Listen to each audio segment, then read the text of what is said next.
This week on the Game Informer Show, we dive into our review of The Outer Worlds 2. Adore the flaws system. I know it was in the first game, but I think the flaws here in 2 are so much fun. We chat a lot about a new superhero narrative adventure game called Dispatch. But it's extremely seamless to the point where my partner she was sitting on the couch next to me and didn't understand that she was like, this is a really long cutscene. It's weird that you haven't gotten to play the game yet.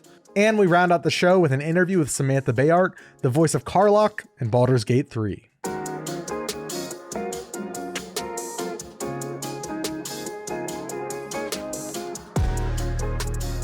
Welcome back to the Game Informer Show, a weekly podcast covering the video game industry. Join us every Friday for a discussion about the latest gaming news, reviews, and exclusive reveals, alongside Game Informer staff and special guests from around the industry. I'm one of your hosts today, Alex Van Aken. Today I'm joined by Charles Hart. How you doing, Charles? Hello, I'm good. I just got my head shaved for charity. Yeah, you guys raised what, $100,000, $101,000 over at MinMax? It's actually $102,000 if you can believe it. Wow, it just keeps going up. It was pretty crazy. And at the end, someone donated $2,000 for me to shave my head to look like a monkey mask that we had named Butterman. Got it. That's a lot of stuff. There's a lot of stream lore you had to be watching the whole time to understand, but it was a really great bit. And then afterwards I got to shave my head all the way so I didn't have to look like this weird mask the whole time, which was cool. Well, I'm glad to have you here, Charles, even if you have no hair anymore. We're also joined by Gracious of you. Marcus Stewart. How you doing, Marcus? I'm glad I still have my hair so that you still like me. Yeah, I didn't realize it's how you judged people. It's how you picked your friends, but you know. No, I am no one to judge. Why do you think I wear a hat every week on this video call? Okay, I thought it was like an LL Cool J kind of thing. He always wore a hat. It's actually not that bad, but you know, I do. I'm a hat wearer. Yeah, I collect them. I like them. Hey, fellow hat gang, Wesley LeBlanc. How you doing, Wes? Doing pretty good. Got a hat. Yeah, and a lot of hair. Got a hat. Nice. Whoa, doing pretty best good. of both worlds there. You're not a hatfish. No hat fishing here. That's what they're calling it, and I don't like it. I just want to say. Let's get into the show proper. We got weird energy this week. This is the third time we've recorded this intro because I think we're all on one. But it's going to be a great episode. We're going to be talking about The Outer Worlds 2. Wes is going to be getting into his review of that. Charles is going to be talking about the first couple episodes of Dispatch, which is a very cool game featuring Aaron Paul and a lot of other great talent. Ninja Gaiden 4, Marcus is going to be diving into. And then towards the end, I will get into some of my impressions from the first season of Battlefield 6. I got a preview event that I went to last night, actually, and played 2 new maps that I really enjoyed and got some hands-on with a new weapon. And then after all of that, we're going to be wrapping up the show. Charles interviewed Samantha Béart, and they play Karlach from Baldur's Gate 3. So you should definitely stay tuned. They also play a character in Dispatch. Is that correct, Charles? No, they play Cider in Absolum. So they play one of the playable characters. I apologize. Which is like the recent I apologize. Thing. But honestly, knowing how these voice actors get around, I wouldn't be surprised if they also have some kind of role in Dispatch or, yeah. Yeah, I feel like, you know, when you get to the caliber of Samantha Béart and like the Ben Stars and all those folks, I'm like, oh, I just expect you to be in every new game that we're talking about on the show this week. So my mistake. But Absolum, that's a game I still need to get to before I interview your talks. It's freaking good is what I'll say. That's my review out of 10. It's freaking good out of 10. So freaking good out of 10. If you're a fan of Absolum or Baldur's Gate 3, I think you'll really enjoy this conversation with Samantha Béart that Charles had. I almost called you Carl's Heart. Whoa, no, I like that. I'm down. Yeah. That's Carl's. the shaved head version of Charles. Yeah, this is my new alter ego. Yeah. Yeah. And before we dive into the show proper, I just did want to give a shout out to a good friend of ours and former graphic designer, Jen. She runs a handmade dice jewelry company called Yanir, and she just launched a modular RPG dice jewelry set on Kickstarter. It's called the Monolith Collection. The whole idea is that, you know, her jewelry for a long time has had a lot of demand. She's kind of really ramping up to be able to meet demand finally in a like really big way. And then also there's like really cool earrings and dice chain necklaces. I actually have in my my drawer. I have an older set. This isn't what's on Kickstarter, but just to show you that I am a fan. She makes these beautiful. Oh yeah, that's sick. Yeah, for audio listeners, it's like a gold chain with green dice. Yeah, pink and green D8s. Yeah, like kind of lavender and green. Anyways, I've been a fan for a while. We're friends. Big disclaimer. She used to work here. Big disclaimer. But if you're interested in modular dice jewelry, you should go check out the Kickstarter. She blew through her goal. I think she's at like 1,600% over her starting goal. And there's a bunch of really cool stretch goals. So like it's a very popular and, you know, do you mean 1,600%? That's the right number?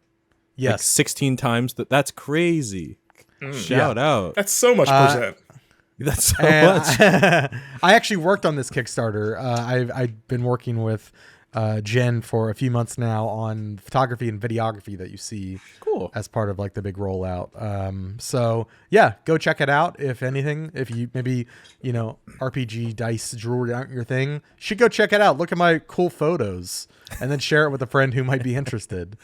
But yeah, check it out. The Monolith Collection on Kickstarter by Yanir. That's YANIIR. Really cool stuff. There's earrings, eyeglass jewelry, like glasses chains and necklaces, and they're all swappable. So you don't have to keep rebuying different chains and stuff. You can actually just change out the pendant, which is really cool. So yeah, go check that out. I wanted to shout that out. There'll be a link in the podcast description if you want a quick and easy way to go do that. But all that out of the way, let's get into the show proper. Wes, gonna kick it off with you, diving into the Outer Worlds 2. I have played probably 5 hours, and I'm really enjoying it. You have beaten the game, however. Yes.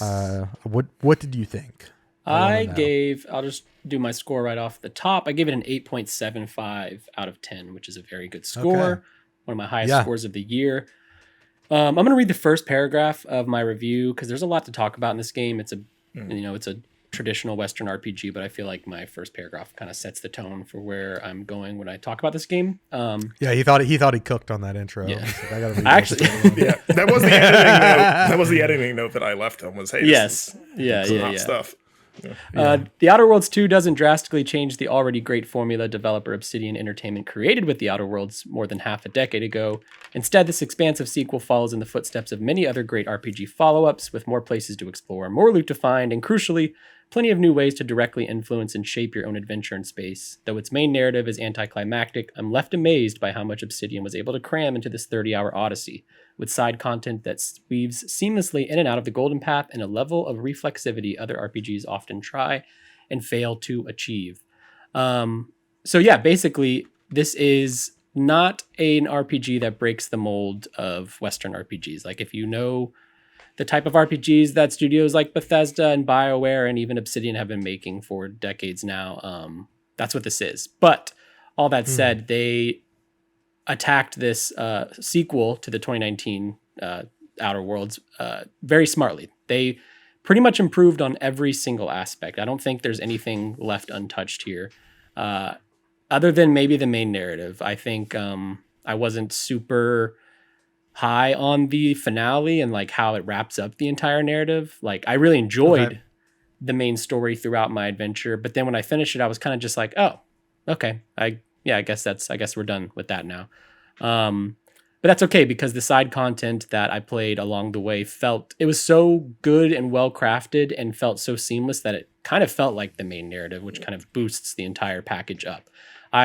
That's cool. Thoroughly impressed with how Obsidian handled the side quests and the companion quests in this game. I think that they feel quite integral to the main story, especially in the sense that it's an Obsidian game. What you learn and what you do is going to impact a lot of your story. And that goes for the side content. I was learning a lot of things, getting key information, key items, key objects, meeting key people that actually directly affected the main quest that I would do after. And I think Obsidian very smartly introduces the side quests at the perfect time. So if you're a very diligent player and you receive a side quest, I highly recommend going and doing that side quest, because there's a good chance it will influence and affect the main part of your mission coming up next. That's awesome. Outside of narrative, it feels a million times better. I think anybody that's played The Outer Worlds 1 knows that like it wasn't the best feeling RPG. Its strengths were its storytelling and the fun world. Yeah. Gunplay kind of sucked. Every gun felt the same. This is like a proper first-person shooter feeling game. Every gun feels different. It feels really, really good. It's not like I'm not saying this is like a Call of Duty or a Destiny type of feel, but like as far as first-person shooting RPGs go, I think it's probably one of my favorite. Blow Starfield out of the water. That's not that this is like needs to be compared to Starfield, but I can't think of another. I mean, there's some natural, yeah. natural comparisons. There's a shared there. DNA. Yes. Yeah. Obsidian cooked, I can't think of Bethesda. a game like this where people are like, the gunplay is actually good, though. I feel like that's always the caveat of like, I like Fallout, or I like Outer Worlds 1, but. So it's really cool that that's a thing of like, you'll just like, you won't feel the need to rely on like the time dilation stuff. Yeah, Fallout has that because they know that the shooting sucks, and they did the time dilation because a similar, I think, through line from New Vegas is like, yeah, our shooting's not the best. Let's let players slow it down so they can get the key weak spots they need to hit. To that end, I honestly didn't really use time dilation that much. I think it has I've barely used it in my playthrough so far. It has its use, I guess, if you want to slow down combat, if you feel the need to. There's a couple like puzzle instances, like trying to get through a spinning blade, for example. But I rarely used it in combat. I don't know. I just didn't feel the need to. The gunplay, it felt good enough where I was like confident in using my weapons in my arsenal. I do like to hear that they integrate it into environmental puzzles. That's cool. Gives it another reason to use it. Don't get too excited. It's like a handful of times. I did it I did it pretty late in the game, and I was like, oh yeah, I forgot that the time dilation slows things down, and you can use it this way. There's not really many puzzles happening in this game or anything. The points where there are puzzles is where you're going to use your gadgets most. Gadgets, I didn't really touch on my review because it's like kind of nitpicky, I guess, but like they're fine. I didn't really feel the need to use them too often. And are you talking gadgets like grenades and that sort of thing? No, like the on your weapon wheel. So time dilation's a gadget. There's a couple others. There's one acid that melts bodies, so they don't get discovered. Okay. Yeah, I have those. I didn't realize that's what those are called. Yeah, I used grenades a bunch. I actually really like. There's a large amount of grenades. I want to say like a dozen different types, and I really enjoyed using all of those. Something else. What was your kind of character build, by the way? Oh yeah, good point. I should probably jump into that. So everybody starts as an Earth Directorate, which you're basically is a space cop. A more humorous, like Buzz Lightyear type of space cop. You can change your background into like how you became an Earth Directorate agent. Mine was more of just like a gambler who was using it to find another way to get more money. But I know that you can be like a reformed prisoner who is like making up time sentence for crimes by being an Earth Directorate. You can be I remember I was an archaeologist when we did the cover story build. Yeah. I was a rustabout, so I'm just like ended up here. That's what I chose in the cover story trip, was just like, I have no idea how I got here, but we're going to roll with it. And yeah, there's you get to pick some perks and stuff like that. I kind of played it as I don't want to call it straight shooter. Like mechanically, I was not a straight shooter, but I was kind of like a cool guy who would do anything for money and wasn't really concerned with morals too much if somebody was paying me. And I actually thought the game like really responded to that in an interesting way. And I get the sense that it would respond to you in a lot of interesting ways. For the cover story, I played very dumb. Like there's an actual dumb trait or perk or whatever. That's what I'm playing right now. And I don't know if I was really hot on it the first few hours, and now I'm like, maybe I wanted to play like a real character. Yeah, I'm kind of playing like a Tim Robinson-esque character. Yes, yeah. Like one of my companions gets their arm blown off early in the game, and my guy's like, typical rookie, can't like that kind of thing. Like Yeah. but I don't know how. I mean, I'm getting a lot of dialogue options for dumb that are like really funny. Yeah. Dumb just is making me laugh. You can just treat the game like a comedy. I mean, even Yeah. more so than it kind of already is, but yeah. I think, Marcus, am I remembering wrong, or was Dumb one of the ones where they were like, it's very funny, but it might be better for a different play, like a second playthrough? Yeah, like that, along with like some of the perks and flaws, or the flaws specifically. Like, not that you play however you want, but they kind of looked at it the way I always looked at the Dumb trade of like, this is a second playthrough. Like my first playthrough, I'll be like a little closer to serious, and then next time, just who cares? Yeah, I'm thinking about re-rolling, honestly, and kind of playing a more straight-laced character, or either a renegade or like a smart person. Like, there are not just like somebody that's dumb. Something I like that the dialogue does is, which I talk about in my review, is it kind of teases out the other ways that something could have gone. So like, I might not have an option available, but I can still look and see what's required for that option. So often I'm like, oh, this plot line, I would have been coasting if I was a reformed prisoner or whatever. Or I actually didn't see anything for Dumb, which is kind of funny because that means Dumb is not going to help you at all throughout the game. But there's plenty It actively hurts you, I think. Yeah. You have to like select. I had to select like 5 different skills that I'm completely locked out of.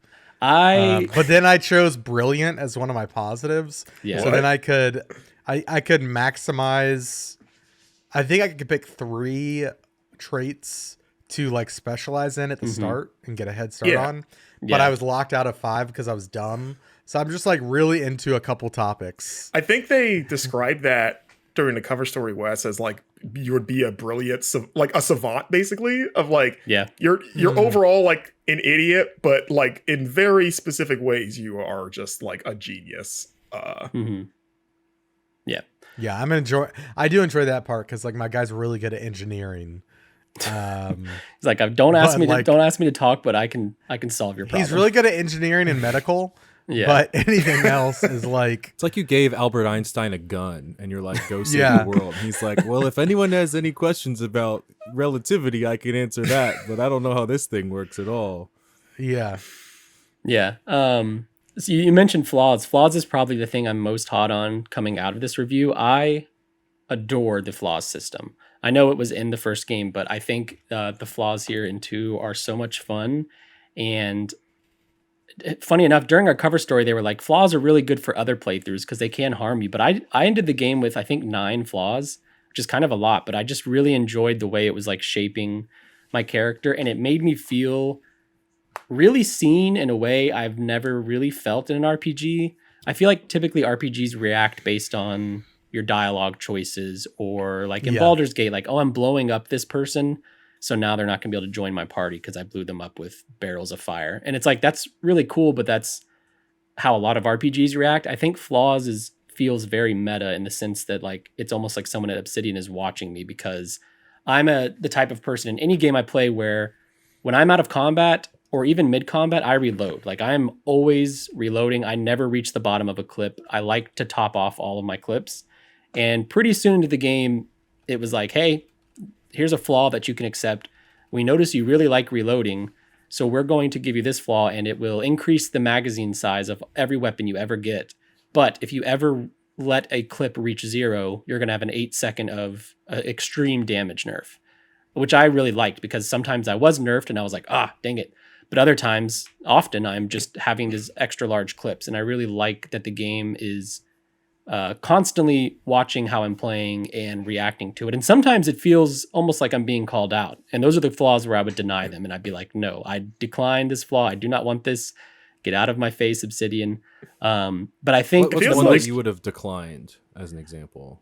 Kleptomaniac. So this is a very... This is a very Bioshock-esque game. I know games did it before Bioshock, but it reminds me of Bioshock, where you enter a room, you kill the enemies. There are 800 items to pick up in the room. You can pick up bottles of alcohol, you can pick up medicine, you can pick up food, ammo, grenades. There's drawers to search, there's cabinets to search, everything. Like I would defeat enemies in a room, and then if you watch my screen, it's like my guy just looking down and me just bashing square to open everything. I'm like square, square, square, square, square, take it all, take it all. And eventually it was like, you're a kleptomaniac. You get like, if you sell things to vendors, you get a lot more money and their prices are lowered. But the flaw part of it was if you see something, you have to take it, which is not good when you go to places where you don't. I'm trying not to spoil because there's certain locations I can't talk about, but like you go to places where you don't want enemies, and if you steal, you will have enemies. And if you like literally, if you look at an item and it pops up on your screen and it'll say like steal, the game will do it for you. And I was like, I'm not. I know that I like to take things, but I will take things on my own time, Obsidian. And there's a ton of flaws. Even like literally in the last 5 minutes of the game, I received a flaw, which was hilarious because the game's over. But I was like, oh, wow, you really are watching me all the way up into the final moments. And I really appreciated that. It was the most, it's why I talk so much about reactivity in the review, because it just felt so reactive to what I was doing, because it's also, it's doing all the usual RPG things, the dialogue choices to shape how you're doing things. Oh, do you want to sneak through this place, or do you want to go guns blazing? Did you find the item to open this door, or do you need to go through a shaft? Like none of that felt particularly new, though I do like having those options in combat. It was the flaws that felt different and felt like my playthrough will be wildly different from any of your guys' playthroughs, especially as someone who took 9 flaws. I probably saw 15 to 20 total and took 9 of them. And it's funny because you'll get flaws where the game is like, we really do not, it straight up says, we do not recommend this on your first playthrough, because they're just that drastic. And I think that's something that's super exciting as someone who doesn't typically replay games, just because with our jobs, it's kind of hard to take the time to replay stuff. But this was one where I was like, I could see just how different I can make a playthrough between flaws, between my background and skills and perks selected. And I think that's really, really cool. Yeah. I've decided I'm going to stick it out with my dumb character. Yeah. And not only that, I'm going to accept every flaw that is given to me. That's the exact playthrough I had in mind when I beat the game. I was like, if I do another one, I'm taking every flaw, and I think dumb is the way to go. I think that would be a legitimate blast. And there's a lot of dialogue where the game kind of warns you ahead of time. I skipped pretty much every boss in the game because I dialogued my way through it.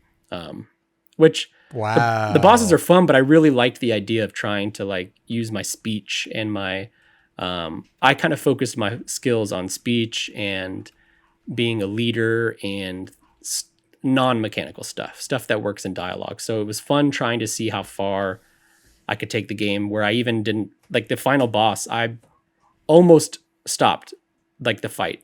Eventually I did not. And I kind of wanted to actually like have combat for the final fight, but I saw the way forward where I could have skipped the final boss fight, which I think is really cool. But it's cool because the game will say, it'll kind of tee you up. Maybe one of your companions or someone else you're talking to will say, you might be able to talk this person down, but if not, just know that we're going to have to kill them, type of thing. And you have companions like Asa, who's part of a cult. She loves killing, like everything. She just wants to murder people. Every time a dialogue choice pops up, she's right there and she's like, well, we could just kill them and skip all this. And then you have someone like Niles, who is he's an Earth-directed agent too, and he really like respects you and the ideals of the Earth Director, and he's like, we should talk them out. We shouldn't kill them. We need to bring them justice, give them a proper trial. And so like going into dialogue, I was aware whether or not I could come out on top without shooting, and often I was able to. And I'm doing like 10 to 12 dialogue choices and like having an actual discussion with this person on the ethics of what they're doing and why I think they should stop. And it was just really cool to see how responsive the game was. I was very surprised that I think other than the last fight, I only fought one boss. All the other ones I talked down out of their position. And it even goes beyond that. Like if you kill a boss, that comes up later. If I didn't kill a boss, they wouldn't necessarily appear later, but like me choosing not to kill them would have an effect later. The game was often reacting and bringing back past decisions and stuff that I made, which I think is really cool. That's awesome.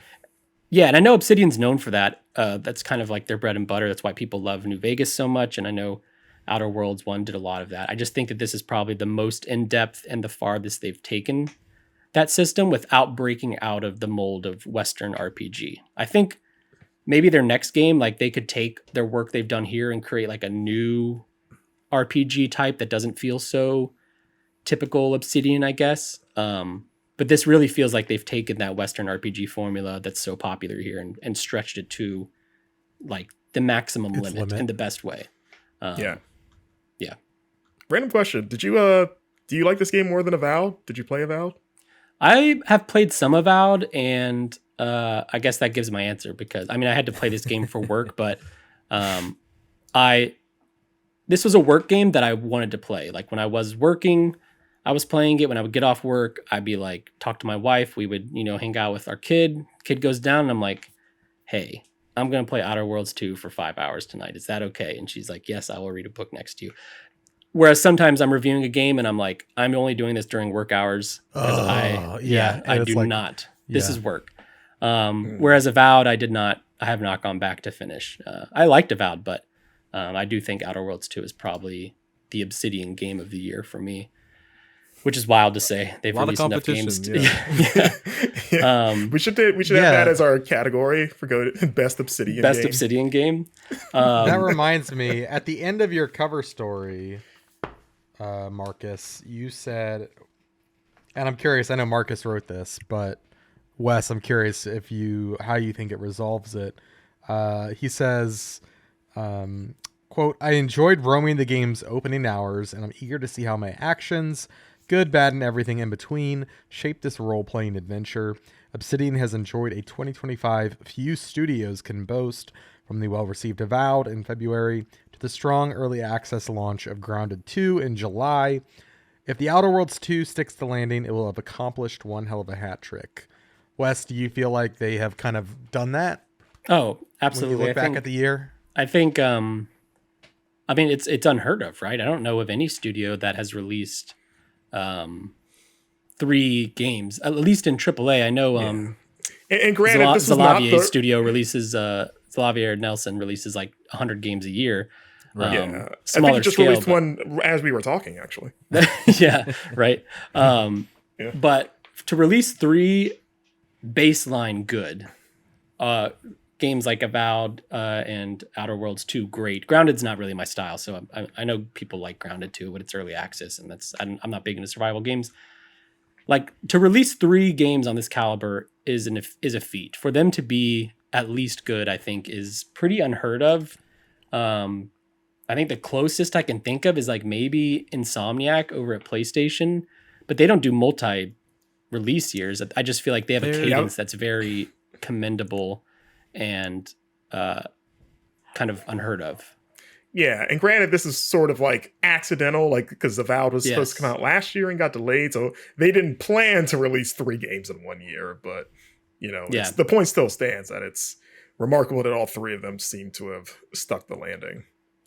I bet if there was a studio that would contest it, I feel like there's like a 2013 or a 2014 that maybe Ubisoft could say.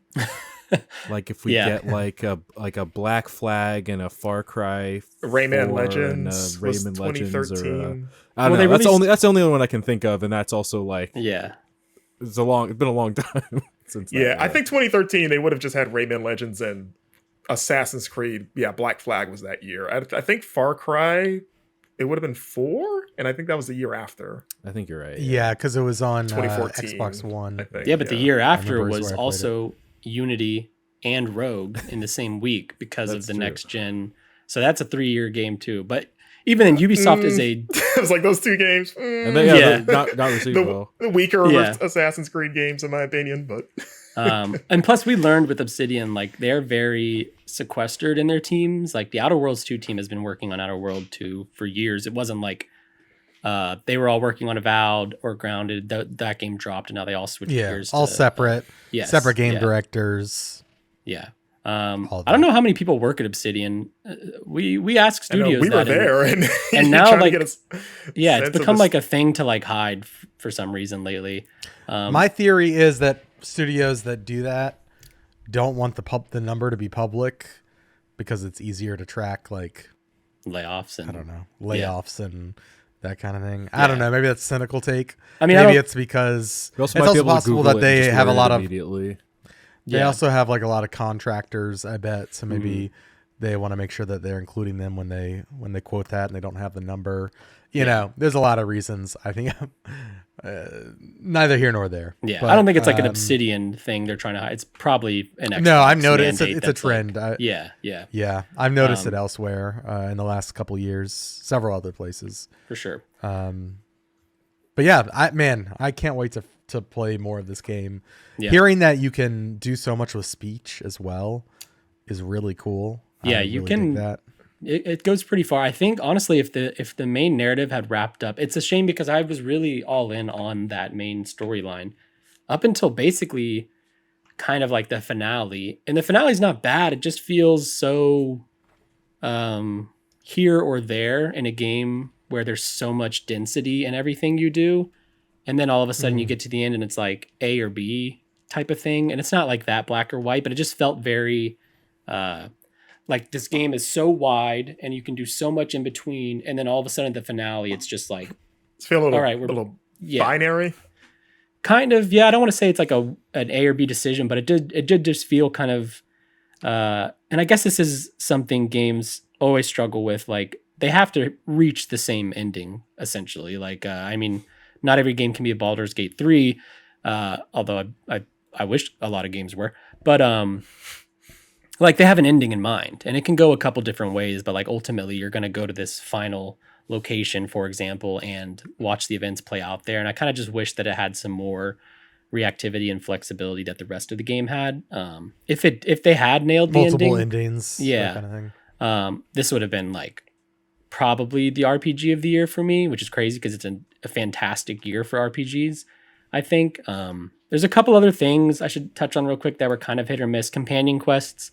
I think people still might like Outer Worlds 1 companions more. I think Outer Worlds 2 has some strong companions, but they don't have a Pavarti, is what you're saying. Yes, yeah, exactly. The Queen. Some of these companions don't really open up until like you'll get them all pretty early. And they each have like a couple companion quests to round out their story and fully upgrade them. I didn't like 2 of them didn't get any companion quests till I was on the final planet, basically. And I was at that point, you're kind of locked in on who you like to take with you. And I did their quest just to see where they went, but I had no interest in like actually learning about them because I'm barreling towards the finale. And now you bring this up. Now we got to go do this stuff. Like, do you not understand what we're doing here?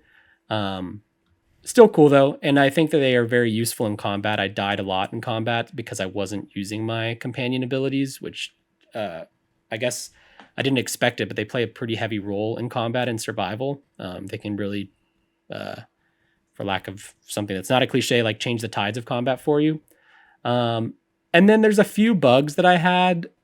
Reviewing games in 2025 is always weird because like there's always a day one patch.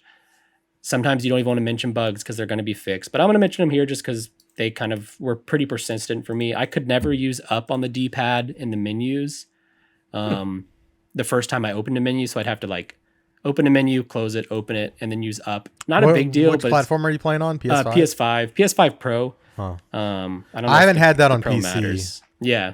Yeah. It was because I've been playing with gamepad. Yeah, it was a small bug, and I was like, I don't think this is a big deal, but just mentioning it. And then I had to reload a save a couple times.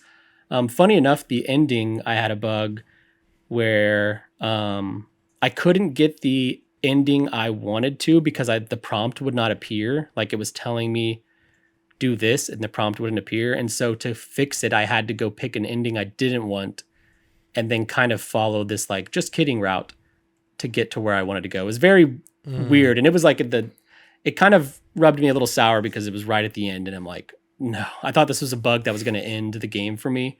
Shout out to Obsidian for helping me get to the ending I wanted.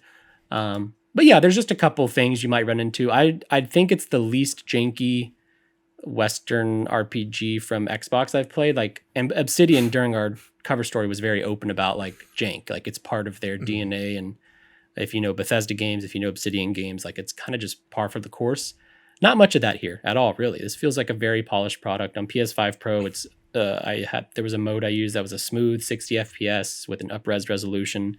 Gorgeous game. Did not feel janky at all. And yeah, felt great, played great, looks great. I know some people don't like the art style as much, which is something I'm learning as we post coverage from our cover story trip. I guess people don't Really love the art style too much. It is pretty outlandish, but I like it. Not a reason to not play the game, though, if you don't like the art style. There's so much happening here that I think anybody who likes RPG should check it out. But yeah, 8.75 out of 10. Obsidian's my favorite Obsidian game yet. Easily. love it. I will say, not the best Steam Deck game. Some of the interiors, I did the tutorial area on Steam Deck, and then I did some open world on Steam Deck. And once you get to the open world stuff, Steam Deck kind of falls apart, unfortunately. Well, that's Is a it flaw, verified actually. or? You know, it's not. That- Yeah, it's like, we oh, noticed it was. we noticed you like playing Steam Deck games, so. Yeah.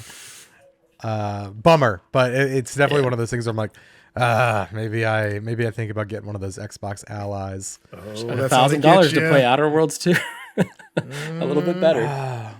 I mean, I could also play a lot of things with Windows, so I'm like, oh man. Yeah, true. Yeah. Well, cool. That is our discussion on the Outer Worlds 2. Charles, speaking of kind of narrative games and choices, you've been playing Dispatch, which is a game about you playing a dispatcher who sends rehabilitated heroes to crime scenes to like help people. Is that correct? Yes, yeah. So Dispatch it's from Ad Hoc Studio, which is some people that used to work at Telltale, and they basically made a new Telltale game. I don't know what Telltale, they like left and came back. I honestly didn't really keep track of all the ins and outs. They're making The Wolf Among Us 2 somewhere, allegedly. Yeah. Anyways, yeah. So this is like the first one of these types of games that we've had in a really long time. And yeah, I've done the first 4 episodes, and it's very good. It's like the acting is very good, the script is very good, the animation is gorgeous. It's the way it works is you're essentially watching an adult animated superhero show. So think like an Invincible or like an animated The Boys or something. Right. Which is how this game started originally, right? Like it was going to be like a prestige animated show. They wouldn't tell me what streaming network. I did a feature on them a couple issues back. They wouldn't tell me what streaming service it was. My guess is it was Netflix, because Netflix had a bunch of like choice-based narrative stuff on there for a minute. But they were just making a superhero workplace comedy where you could like pick different dialogue options. It was going to be interactive. And then when that fell through because of COVID, I think they just pivoted. They're like, we'll just make another game. Yeah, you're essentially watching the show, and then as moments where dialogue choices come up, you'll see them pop up on screen, and then there's a little timer that's counting down, and you'll get to press whatever dialogue option. But it's extremely seamless to the point where my partner she was sitting on the couch next to me, and she was playing Hades 2, I think on Switch 2, and wasn't looking up at the screen, and didn't understand that she was like, this is a really long cutscene. It's weird that you haven't gotten to play the game yet. But it's so smooth and seamless that like you just wouldn't even know that you're playing a game, and all the dialogue options are very natural. It comes very easily. Also, I said Invincible and The Boys. It is adult. There's like this is 2 for 2 in games that I wasn't expecting to have nudity, that have more nudity than you'd think they have. The first one being Baby Steps, of course. This one's not as extreme as Baby Steps, but like one of the opening sequences, there's like a super villain who's like kind of naked. And there's a lot of swearing, and there's blood, and it's I don't know. I like it. I think it's kind of Charles likes nudity. Yeah. I top 5 nudity games 2025. In terms of the violence, does it even approach Invincible? Because I feel like that's kind of in its own class. No, it's not gory. It just is bloody, okay. I would say. I also the parts I've seen so far haven't been extremely combat heavy. I'll just also due to the nature of the game. But it's very much, I don't know. Yeah.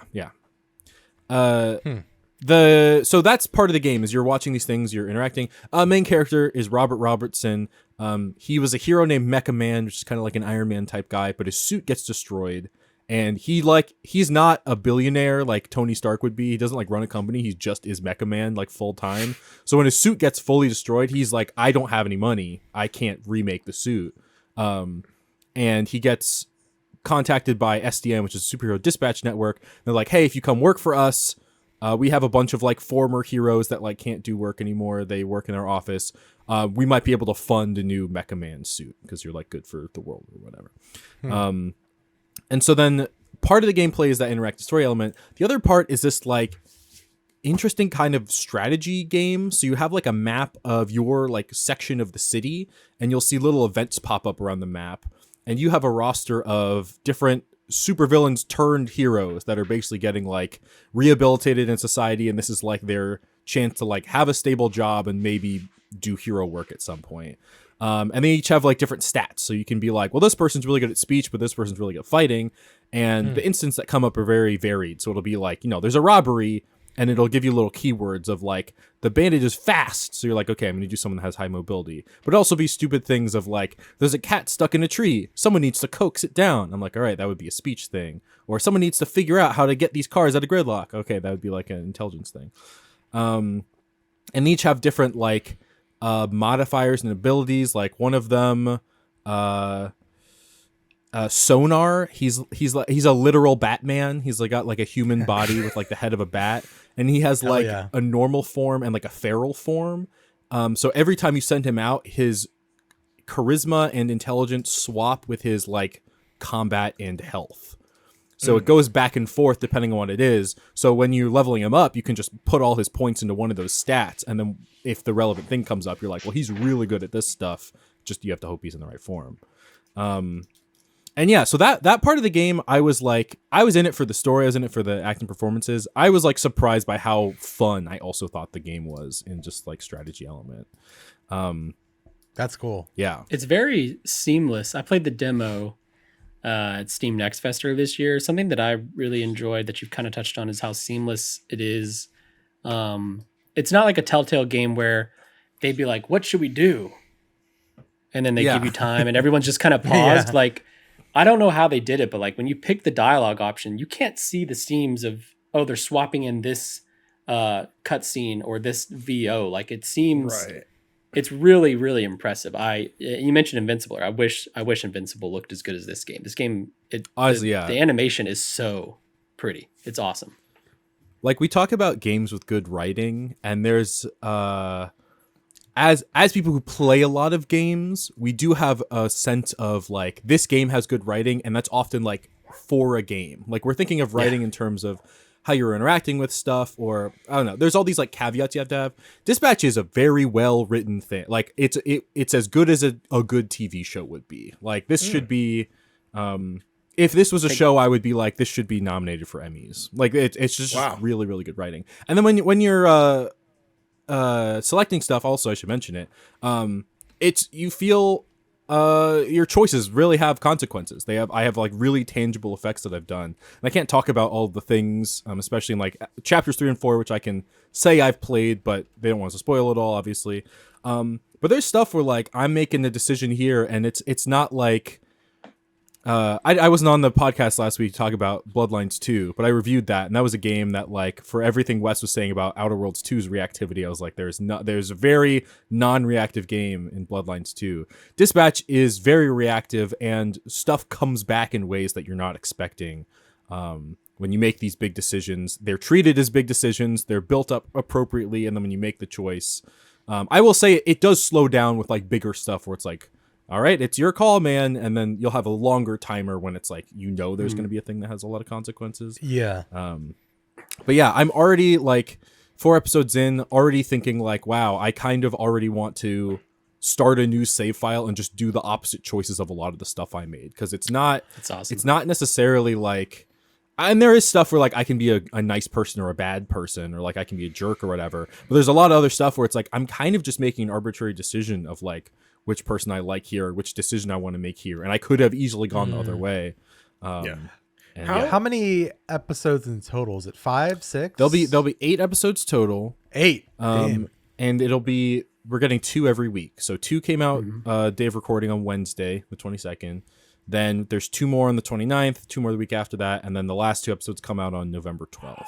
How long is an episode? Like, is it like TV length, like an hour, or? Yeah, it's probably about an hour. I think it could be a little bit longer depending on how long you're like pausing in menus during like the strategy stuff, but yeah. It's about an hour. So pretty similar to like an older Telltale game, you know? Yeah. Like those are about the same, 1 to 2 hours. Yeah. How do you feel about the episodic? Because I feel like a lot of devs that did that we still get episodic, but it's like you can have all the episodes at once. So you get the structure, but you don't have to wait. They are very purposefully being like, no, we want you to wait every week. How do you feel about that? I generally, I don't really like it. I think the way they structure it into episodes is really good and smart. Like I especially like being like, at the end of the episode, you kind of get a recap of all the choices you've made and how they are relative to other people's choices. I do like that, and I like that there's clean spots where you can just be like, I'm going to be done for a day, or I'll just play an episode today. But I'm not. It's also hard for us because we play a lot of games like for work. It's really hard for me to play a little bit of something and then be told to come back every week for a month or so. But yeah. I think it's to each their own. That's kind of how I feel about a lot of TV these days. Of like, if a show comes out and it's just the first episode, I'll usually watch the first episode and then kind of forget about it because I'm getting into other routines of stuff. But yeah, sounds like Dispatch is, if you weren't reviewing it for work, you'd still probably return each week, you think? Oh, yeah. I think quality-wise, it's definitely worth returning for. But I did get to the end of episode 4, and I was like, dang it.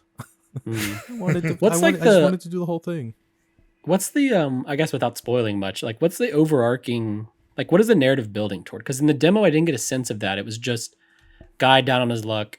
Here's your new job. Like where are they, where are they going with that?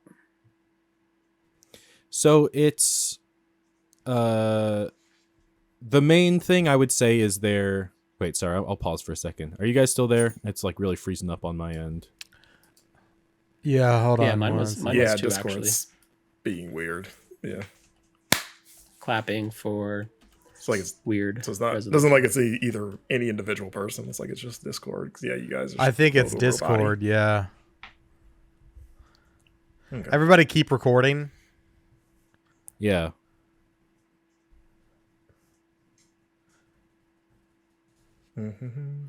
Let's keep recording and everybody disconnect and reconnect. Okay, Discord. I will disconnect now.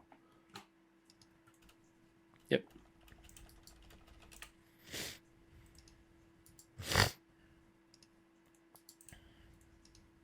Okay, that seems to have worked. Yep. Oh. Everybody's still recording? Yep. Yes. Okay, cool. Okay. Much better. Yeah, that was weird. Okay, yeah, so what is it building towards? I would say there's a few... Oh, so, 1 sec. Do you think I need to re-ask that? Do you know if that part got fucked up in the recording? I think it, because it's our individual recordings, it's probably fine. Because right. I think you finished it properly. I was just waiting for everything to buffer. Yep, sorry, go, yeah. No, you're fine. Yeah, so there's a few thread lines it's building up. One is there's like depending on how you want to play it, there's kind of like a romance thing that's kind of foreshadowed in the very beginning. There's some options there, like it's not necessarily like you're locked into one person.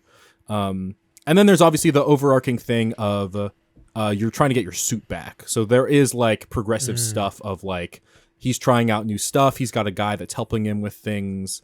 And you're seeing like the progress of that. And they haven't said it, and this is not a spoiler from a later episode that we haven't gotten because I haven't seen it yet, but Shroud is like the guy, he's like the big bad essentially.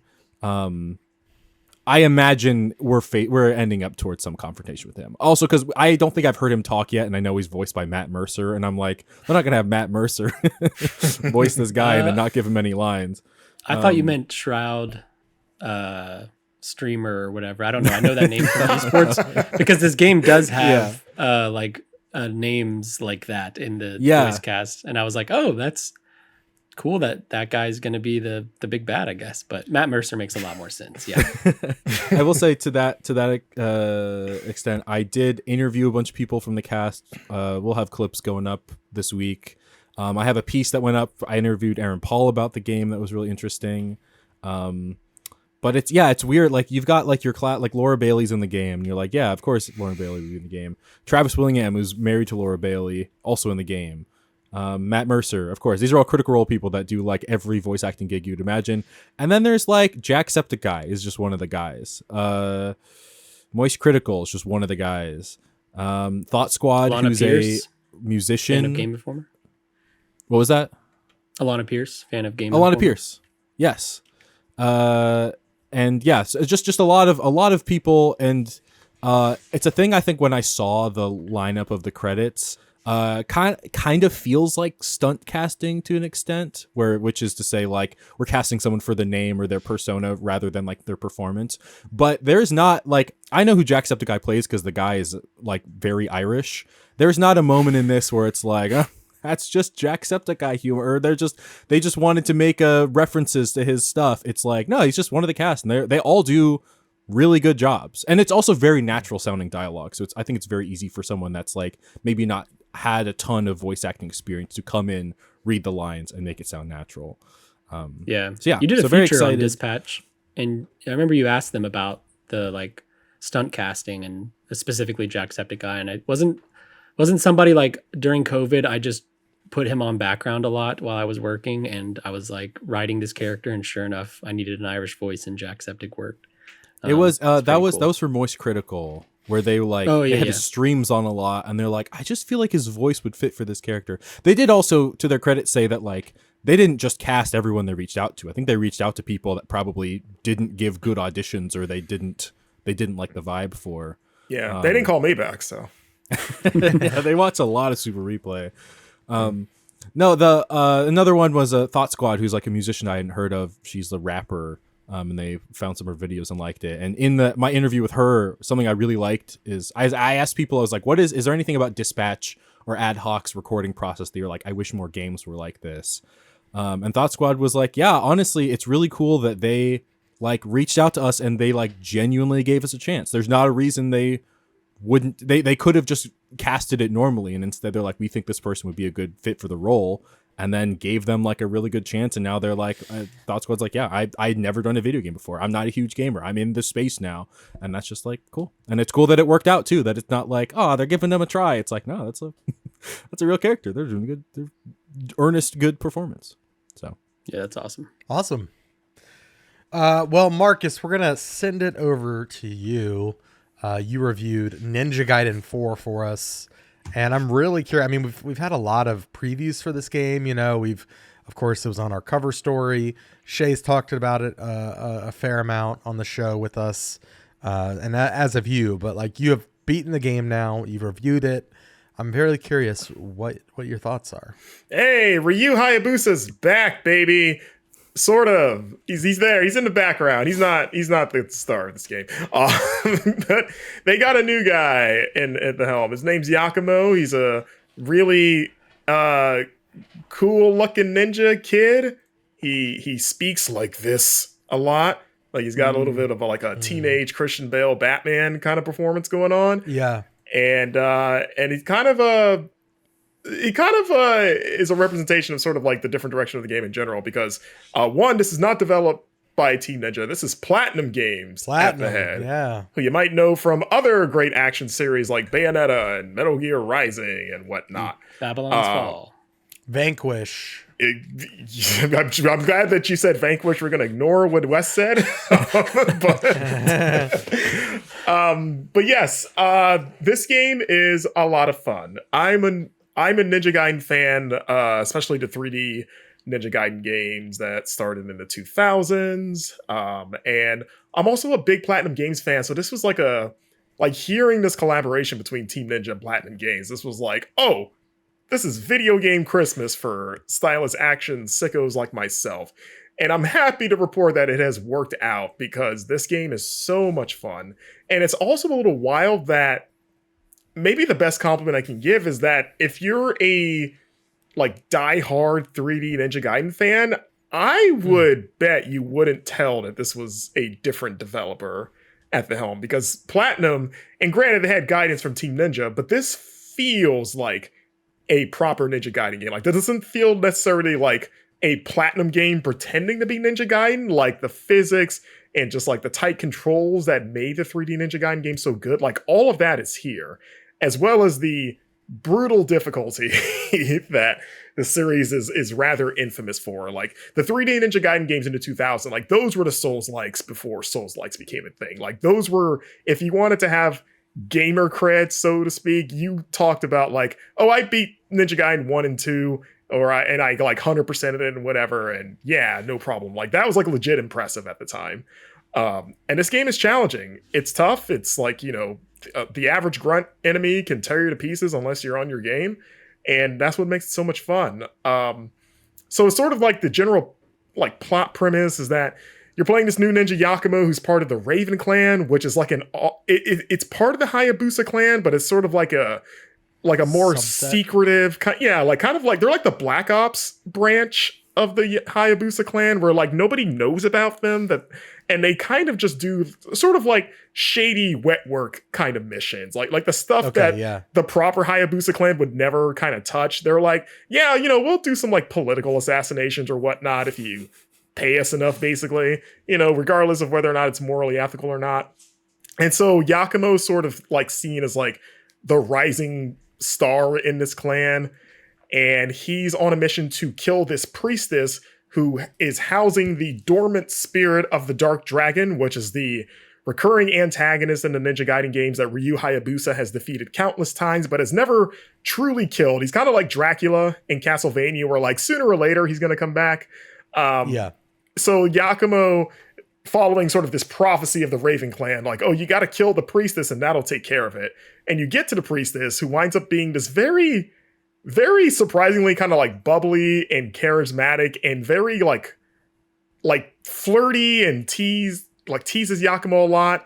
Kind of says like, hey, you know, that prophecy, it's actually not really what you think it is. What you should really do is let me go, and also we need to release the dragon, because then you can purify it, and that will end it for good. Because killing me, he's just going to come back again and like another priestess, so why even keep doing that? And their relationship, and kind of one of my biggest criticism of the game is the story. Ninja Gaiden games have never had good stories, in my opinion. They are just like anime action BS, and I mean, like smashing two, you know, action figures together. Yeah, it's kind of the storyline. It's like, oh, I got my cool hot ninja boy and my hot priestess girl, and they're gonna go on an adventure to kill a dragon, and that's my excuse for why I'm gonna like murder like 1,200 other people, basically. And that's pretty much all it needs to be, honestly. Like the fact that like there's no chemistry between these two. Like they kind of almost have like a Cloud Aerith kind of relationship of like, oh, the gruff guy with the really kind of like nice flirty girl that's kind of trying to penetrate his shell. But it's even like, it's nowhere near as explored, because one, you almost spend most of your time communicating with her over your comms. Like she's not physically with Yakumo for most of the adventure, but there's moments where there is a hilariously just like unearned sense of like, or tease of a romance between the two, where you're like, why are we doing this? Like they haven't even come close to, like they barely know each other, but it feels like obligatory. Like, whoa, these guys have to kind of have something. And it's like, no, they don't. Marcus, I just wanted to let you know what you have brought on yourself. You said the words, there's not much chemistry between the two of them, like Cloud and Aerith.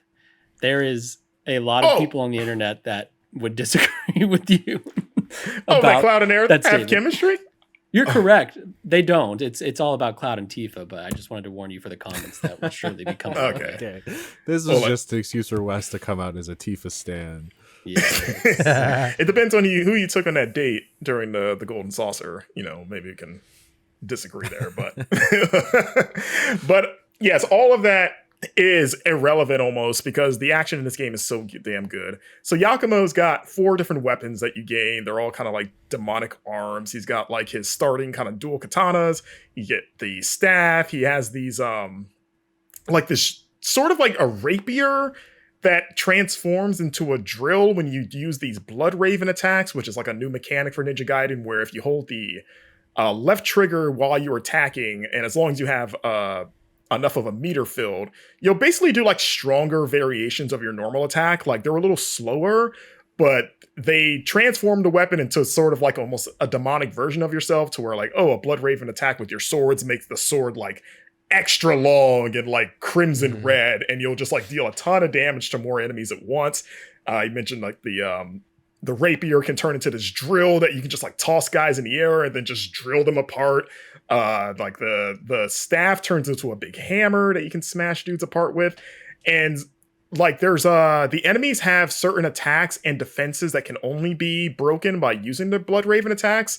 So like the gameplay is already pretty fast paced and a lot about like within like nanoseconds trying to react to all these attacks coming at you. But the Blood Raven attacks kind of make you study the enemies even more, because now you're trying to watch like, okay, this guy's eyes are glowing red and he's got like a little glow. I can only break through that by using my Blood Raven attack that I have to weave into this combo string that I'm already doing right now to like stun him. And then you can go in there and deal even more damage. And it feels awesome. Like this game, like the best thing about the stylish action genre when it's done right is that it makes you feel like the coolest guy that has ever picked up a controller. Like everything you do, you're just like, man, no one looks as cool as me. Did you see that like 10-hit combo that I popped the guy in the air, juggled him, then did a Zuma drop where it's just like a spinning pile driver basically? Like no one else could have done that. And like all the moves are easy to execute, but also still have enough like kind of like technical aspect to them, like because it's kind of like fighting game inputs, but it's all like simple fighting game inputs of just like, oh, up down X does this one attack, or quarter, like they have quarter circles. Like you do like quarter circle X will do like this spinning move that just like he'll like spin around and hit like a bunch of enemies within a radius. And then like your standard like, you know, like XX triangle whatever. They have like a nice challenge room that they present you constantly when you buy new moves, so you can kind of try out everything. But I also recommend not feeling obligated to unlock every new move every time you have the opportunity to do so. I think it is smart to sort of like acclimate yourself with what you have, because you have a lot to work with at the start, and they throw a lot at you very quickly, to where I think our video game mind's kind of like, oh, I should have this now, but then that's like another new input you need to use, and it's easy to just unlock a bunch of stuff in succession and forget that you even have it at your disposal. So if I could offer a pro tip to players, like just leave stuff available until you think you're ready to start adding to your arsenal, and I think you will have a better time, and will also find yourself using the different maneuvers, because the game rewards kind of like smart implementation of your combos and different maneuvers. Because like I said, the game's hard and they throw a lot of enemies at you. The enemy variety, I think, is a little, I hesitate to say weak, but it could be better. Like I think a lot of the encounters kind of, as you move throughout the different worlds, they'll throw like a decent selection, but then it kind of remains that selection until you reach the next brand new area.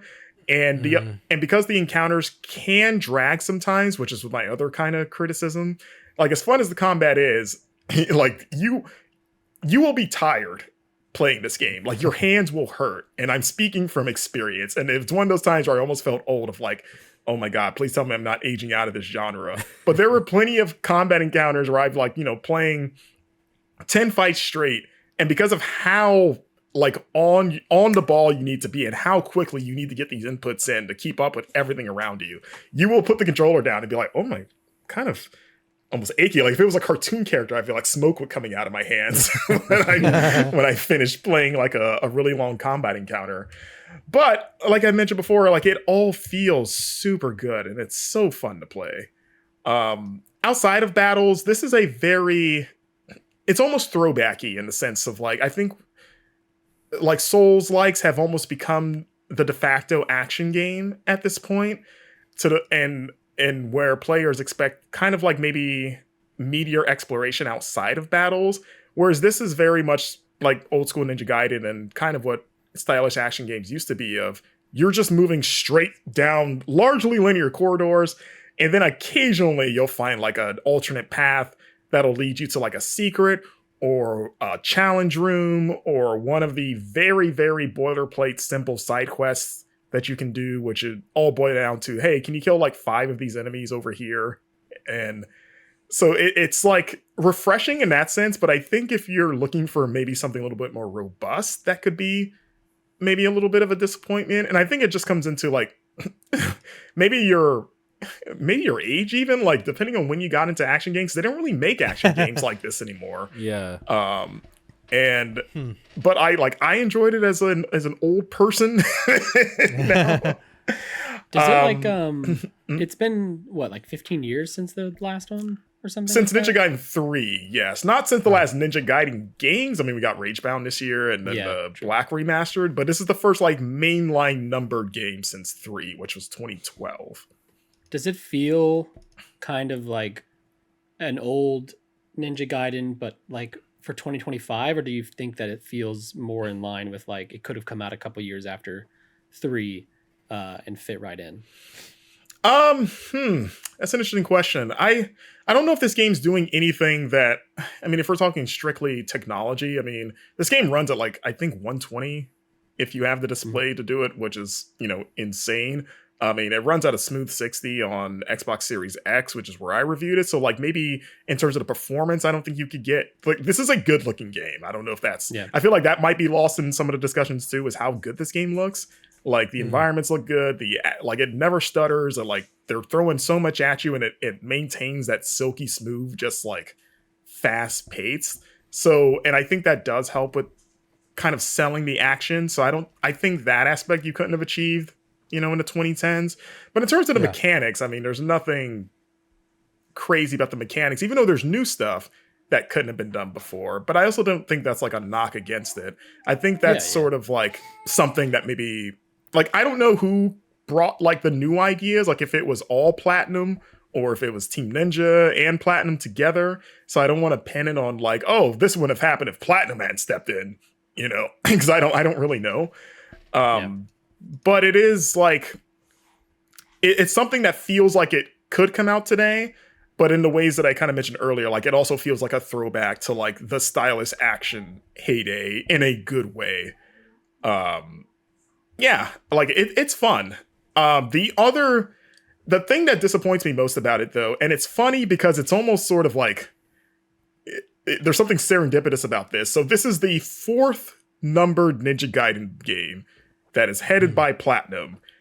Platinum has lineage to Devil May Cry, because, there was developers that left Platinum that worked on the Devil May Cry games. The 4th Devil May Cry game also starred a new protagonist, but also had Dante playable. But it's funny how both Ninja Gaiden 4 and Devil May Cry 4 handle the returning staple protagonist in the same bad way.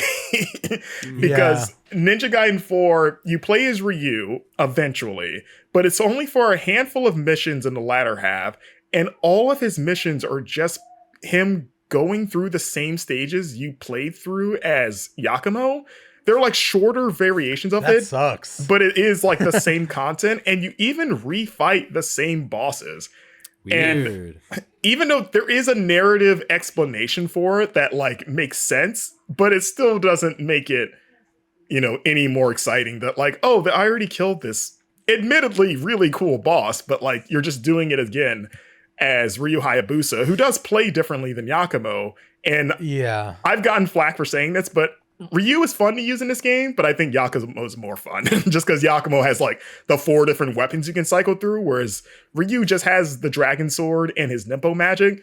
Fun in his own way, but I just liked having the options of cycling through so many different weapons and creating these crazy combo strings with Yakumo that you can't really do with Ryu. But yeah, it was crazy how much this reminded me of Devil May Cry 4 in the second half of like, oh, you're running through this again as the series' favorite protagonist, but in the most boring way possible. Also, like, who cares if there's narrative reason for it if the narrative isn't good? As you said. That too. You're like, oh, I understand why this is happening, but I still wish it wasn't happening. So yeah, I think maybe that's probably the biggest bummer is just the Ryu stuff, because like hearing that he was also playable was really exciting. And I think the fights against Ryu, because you do fight him a couple times, like those are fun because it's like like, oh, I'm fighting the guy that I've been in the last 3 games. I know what he can do, but also I get to know what it feels like to be on the other side of his sword because, oh my God, he's super hard because he should be because he's the super ninja. So like the fights against him are more fun than actually playing through him, which is a bummer. But overall, fun game. I love Ninja Gaiden 4. I think it's, it's a nice return to form after Ninja Gaiden 3, famously was not very good. And even with the Razor's Edge sort of like band-aid that they did, it was still the worst of the three, or at the time, three Ninja Gaiden games. But, it's nice that, we're finally, the series is back and is finally kind of like back on better footing. And I hope we get like more games with Yakumo, because it certainly seems like they have kind of laid the runway for a series starring him. Yeah. Well, thanks for kind of running that down. I think, I don't know if this is, I'm also not a character action guy. Mm-hmm. So I don't know if I'm gonna swing this one. I don't know. Do you feel like you've gotten what you needed out of it just watching the footage? Like, do you feel like you need to play it because of how hard it is, and it's pretty demanding? No. Like, you're like, it's fun to just look at it and admire, but I don't know if I need to be the person doing that. Yeah, it definitely strikes me as like one of those games that I could pull up on Twitch and just like enjoy in the background and like, oh dang, that's a cool fight, that kind of thing. But sure. Like, I don't necessarily need to check it out myself. But I am happy for the Ninja Gaiden fans out there that there's like finally, a good one of those again to go and play. Yeah. And kind of there's, flaws. And like I'm pretty sure this is the last year of the Ninja game, right? I don't think there's anything else after this. This is it. Yep. So I think it kind of completes like the streak of like all of them are good. I think we can all agree. Yeah. Yeah. I think my favorite one has been Shinobi Art of Vengeance. Out of what's come out. Or actually no, probably Ragebound. Ninja Gaiden Ragebound. It's probably Ragebound's really good. I'm team Ragebound as well. I still need to finish. If you're gonna play one Ninja Gaiden game, I feel like. What do you think? I feel like obviously they're so different. It's hard because they're so different. They are so different. Yeah, they are. I mean, if you're a Ninja Gaiden fan, you should play both because you're eating real good this year. And even the Ninja Gaiden 2 Black from January, that's a great remaster of a very good Ninja Gaiden game. I don't know, Wes. It feels like we're gonna have to have that conversation. I mean, I feel like it's you play Ninja Gaiden 4, and then you decide either Ragebound or Shinobi, because Shinobi and Ragebound are kind of doing the same thing in the sense that they're like 2D action games, whereas Ragebound is so different from 4, other than like the fact that you're going to hear similar names and there's demons. And you also fight Ryu Hayabusa at different points in both games. Well, I think that's going to do it for that topic. Going to transition to our last topic before the interview with Samantha Béart. I got a chance to go hands-on with the Season 1 content for Battlefield 6. So I got to check out a couple, like I got to check out a new sniper, which was really cool. But like I think the main draw, for me at least, was 2 new maps. One is Blackwell Fields, and one is Golden State. And Blackwell Fields is like very Battlefield map, like, you're driving over and like if you hit like oil rigs, they'll like shoot oil into the air, and like there's a lot of stuff's on fire, and it's very, very Battlefield. And then Golden State is in this like idyllic California neighborhood that's like really green and lush and like suburban. Yeah. They also both sound like Pearl Jam songs to me for some reason. That's funny. Yeah, they do. And I really enjoy both maps actually. Sometimes DLC maps in shooter games, they can be hit or miss. It's like, especially when they launch so closely after the main game. It's like, oh, these weren't included in.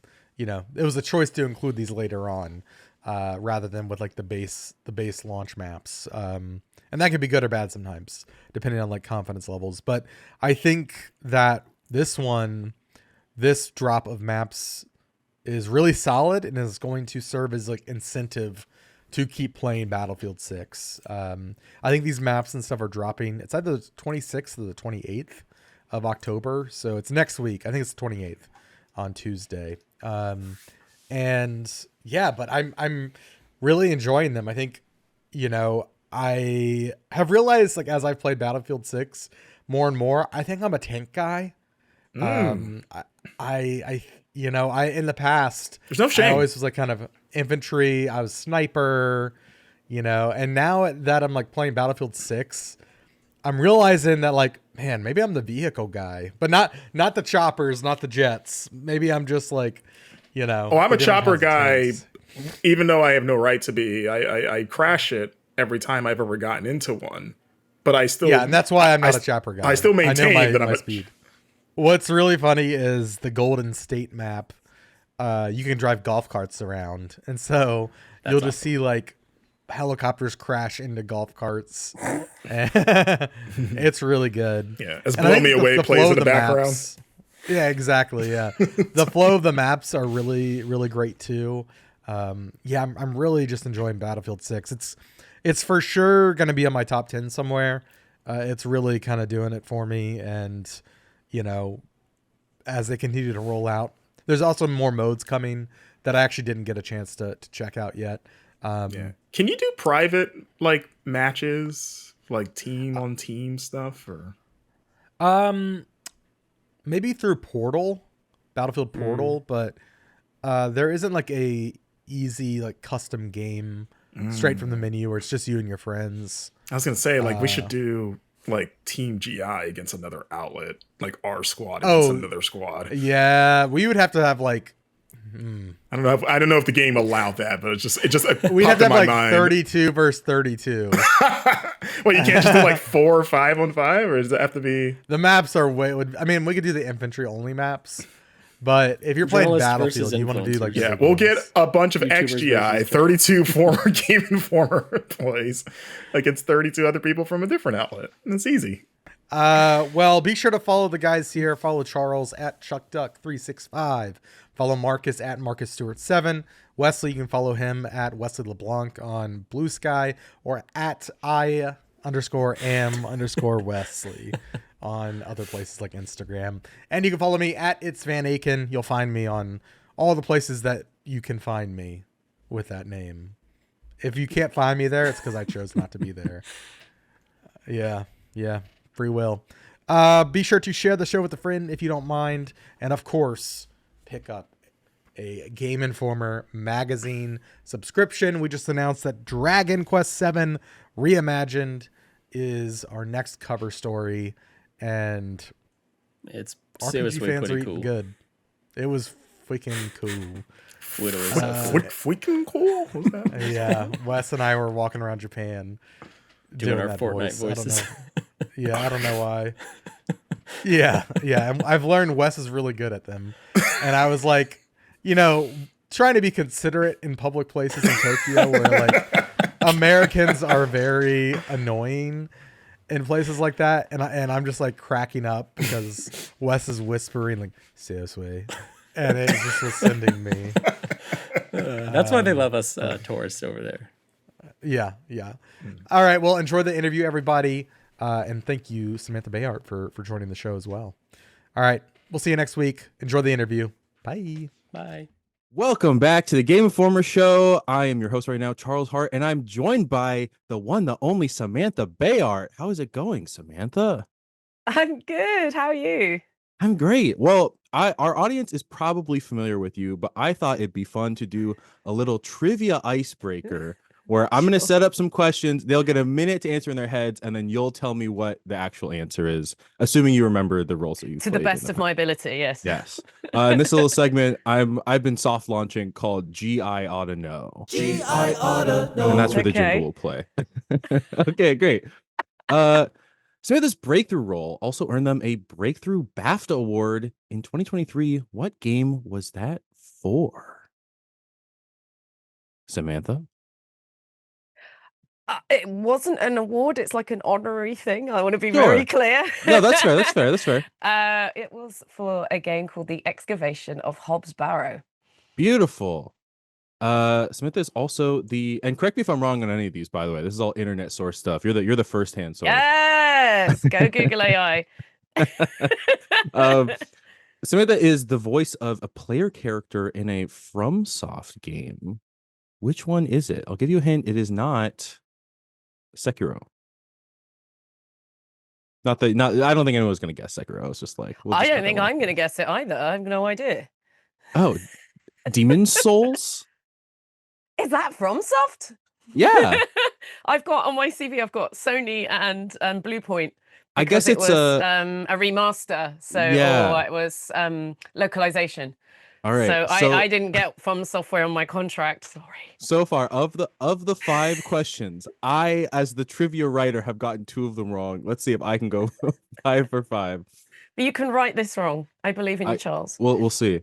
Gina Lestrade, A Scrappy Street Orphan, is another Samantha Béart performance. Which courtroom visual novel does she appear in? Man, I messed up my own question. Dang it. Do it again. Do it again. No, just say what it is. I'll give up on that one. The next one will be good. That is the Ace Attorney Chronicles. Yes, there we Which go. I went, he's guilty, Your Honor. And that was kind of it. But yeah, I was gonna apparently ask. she means something to people, so I'll take it. Have you played the game? It's really long. I have, but I haven't got to my bit yet. Okay, yeah, which makes sense. It's super chill, and I need to have the time to just sit and read a lot. But Yes. it's really entertaining. It's not normally the sort of game I play, so I actually really enjoyed what I've played so far. Yeah. Okay, question 4.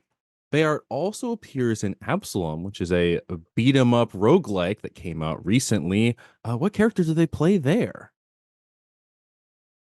Tick tock, tick tock, tick tock. Tick tock. In Absolum, I play Cider. Cider. Wonderful. Cider has a telescopic arm, and that is one of the best things ever. Cider is like, well, we'll talk about Cider in a second. Before I get off on tangent. And then finally, which beloved Samantha Béart character got them nominated for a BAFTA and later appeared in a Game Informer pack-in poster? Samantha. I assume that's Karlach. Karlach. Oh, good. I got that right. I haven't seen the yeah. poster before now. Very cool. I think it's it might also be on the inside spread of that issue. I'd have to double check. But we're very excited about that. So okay, thank you for thank you for joining. Thank you for sitting through that. That was. I'm glad I remember know. some of these roles. Yeah, and apparently it's I Charles ought to know better. To know all the answers to You the did question. great. I was being picky. Thank you. Oh no, you should be picky. You should be picky because then someone takes a random podcast clip and they're like, "Well, this is." That's actually Samantha very true. Béart. Yeah, that's fair. Won a BAFTA apparently for an indie game, but that didn't happen. Liar. Exactly. All right. Well, just like chilling. What games, if anything, have you been playing lately? Is there anything just in your Funny personal enough, life? Absolum, because I like to see what the work how the work I've done fits into the larger efforts of everybody that's contributed. So Absolum, good fun. Very addictive because it's like that roguelike arcade kind of beat 'em up thing going on. And Fading Echo as well has just come out of alpha playtesting. We'll talk about that, don't you worry. But they've got a no NDA policy, so I can talk about it. In fact, it's the little character here. She turns into water now and then. Oh, so there's a fiery character and a watery character, so that's fun. I'm going to work on the other 2 elements in time. It's a whole thing. It's like a concept album. Yeah, really cool French studio called New Tales. And we're hoping it'll be out early next year. It should be out before GTA 6, otherwise we're going to be in trouble. So let's hope. But we've also got Laura Bailey and Matt Mercer in it. Is supporting roles, and Jasmine Buller, if you know your TTRPGs, is writing it and acting in it too. So it's based on a TTRPG actually before it was a video game. So unpublished so far, but I guess if it does well, we'll actually get to see it because apparently in this game you're going to see about 5% of Echo. There's much more to be discovered. Well, that's so exciting. Well, now I'm excited about this game that I didn't even know about. How long have you been working on that project? Like how long? I know it's a weird thing when you work on a game because you'll like record your stuff and then some amount of time might pass and then it'll be like it's coming out now. What actors love to do is count it from the day they sign the contract, and then it sounds like they work solidly for years on it, and that's not the truth, right? It'll be unless like it'll be quite obvious if they have, but it's unusual. Yeah, you're right. It is a sort of on and off thing. So I think it was about 6 months ago we signed contracts, but I only started doing the recordings like last month because we wanted to get them out for this playtest, and I've got a couple more sessions coming up as well. So yeah, I did 2 sessions essentially is the answer. A session being 4 hours long, so you can have lots of fun trying to work out lengths of time on things. But I don't like this whole I spent 2 years on the project because it insinuates that you were on some sort of salary. I wish that was a thing we got in games, but it's not. Yeah. What kind of role does your character play in this game? So she's the main player character. It's sort of action adventure, very bright anime style. They're calling it a desert punk, and she Ooh. lives in a place that's very short on resources, and very quickly it becomes multiverse, and every different universe looks completely different. So as she steps in, everything changes around her. She changes. She can change into water. And what's lovely about the gameplay is it's elemental and it's really fluid and responsive. So if the water blob comes into contact with lava, then she turns into steam. If she comes and she can use that to petrify enemies and weaken them with different substances. So she might run into what we call waste in the game. She can jump higher. And it's puzzle solving as well. It's really pretty. It's really dynamic and fun. Trailer's pretty informative. And what's their Instagram handle is Fading Echo Game, and they post loads of behind the scenes stuff, as I have been as well as gameplay and all that. You can check it out. It's really cool. Awesome. With this character compared to like, this is always the thing I'm curious about actors. Do you feel like there's a type of character or a personality or something about it where you're like, that's a character I want to play, or do you like doing a lot of very different stuff? Yeah, I've been saying to folks that I'm in my 1990s Gary Oldman era, which is a very cool era to be in. It's my favorite Gary Oldman era. It's kind of why I got into acting, because he just got to do everything back then, and that's what he got to transform as a more character actor, but he was playing leading roles, and that's kind of what's happening. Because if I were to be typecast, if you look at my whole career in theatre and audio as well, it would not be Karlach, right? That'd be the last thing. So that's quite interesting when that does happen. People think that's what I want to play, but mainly badasses. I grew up on Sarah Connor and Ellen Ripley and Shep, and those are those sort of roles, and particularly in video games, because the main player characters are going to be action based most of the time, not always, but most of the time. Then it lends itself to that. So it's an arena I really enjoy. It's the sort of roles I've appreciated growing up and as an adult as well, and it's just a joy to play them. But they're all very different from each other. Yeah, that's for sure. Yeah, yeah, yeah. Well, I want to talk about Absolum real quick. I've also been playing it. Obviously, I like it a lot. I've been playing it I was playing it and I liked it. I said this just before this on the podcast. Listeners know this, but I was playing it and I liked it. And then I played it with my brother. We did like co-op for the first time, and I Yeah. loved it. I was like, oh, this is like Amazing. it like scratched an itch. And my brother, he's 2 years younger than me. I live in Ohio. He just moved to New York. So I like don't get to see him very often, but it's like Oh. it was a nice thing of like we see each other and we're like, oh, this is our jam, this is our type of thing. So I'm excited to see him for Thanksgiving and play more. When you record a game like this, it has like an interesting kind of narrative structure. It's kind of it reacts to what you choose, and I mean, a lot of games do that, but when you're recording this, like do you remember how long the sessions took? Was it hard to keep track of? Because they're very, very segmented chunks as opposed to like doing like a long cutscene multiple times. Yeah, so I think all in all it was 2 sessions, and I think it was under 8 Oh hours. wow. It's very Yeah. fast what we do. I've been saying to folks, like, if you understand what a session musician does, right? Hmm. They train outside of the studio. They do all their work outside the studio. They come in and they knock it out in 2 takes. That is exactly what we do. Particularly if mocap's involved, it becomes a lot longer of a process, because that's a different beast. But for voice only, and particularly for a game that's going to be mainly barks, let's be honest, this has more narrative than I'm used to in that genre, which is really cool, because I think people enjoy it, and that's become a I think that Baldur's Gate 3 might have something to do with that as well, and then Clair Obscur, and people just really want that storyline. So it's probably a longer amount of time I spent on it than I would have done a few years ago, if that makes sense. It might have been just one session a few years ago. So I make an effort to try and remember, because I have to recall 6 months later, a year later for interviews, but otherwise it's in one ear out the other. But luckily, most of the time, by the time you're coming in, they've got the animation down, which obviously helps with the characterization and vocalizations. So I could see how cool Cider was, and with either hitting people or being hit, or then we've got like their general attitude, and they're very laid back and sarcastic and all the cool stuff you get in trouble with in real life. Yeah, I thought they were fantastic. And then Carl, I love Carl. I met the actor who plays Carl, Trev Fleming, not so long ago. Lovely Northern Irish guy. And I haven't met the other two actors yet, but that's the nature of it. It may well be like we bumped into each other and not realized it. It's probably one of those. But yeah, really cool. And one of those, I've got a lot of things going on, 7 projects I can't talk about right now. But like, you knock these indies out and then one of them just lands like Absolum, just overnight. There was some interest in me talking about that. So that's been awesome because I'm obviously proud of all the work I do. I think it's all very well written. So it's just really cool when something of a genre that you're not expected to be in maybe pops up. Yeah. I just talked to some of the actors that were in Dispatch last week. And I was asking them, I was like, you finally have your hands on the game, you spent a long time recording it. Are you like looking for paths to see like certain lines that you said?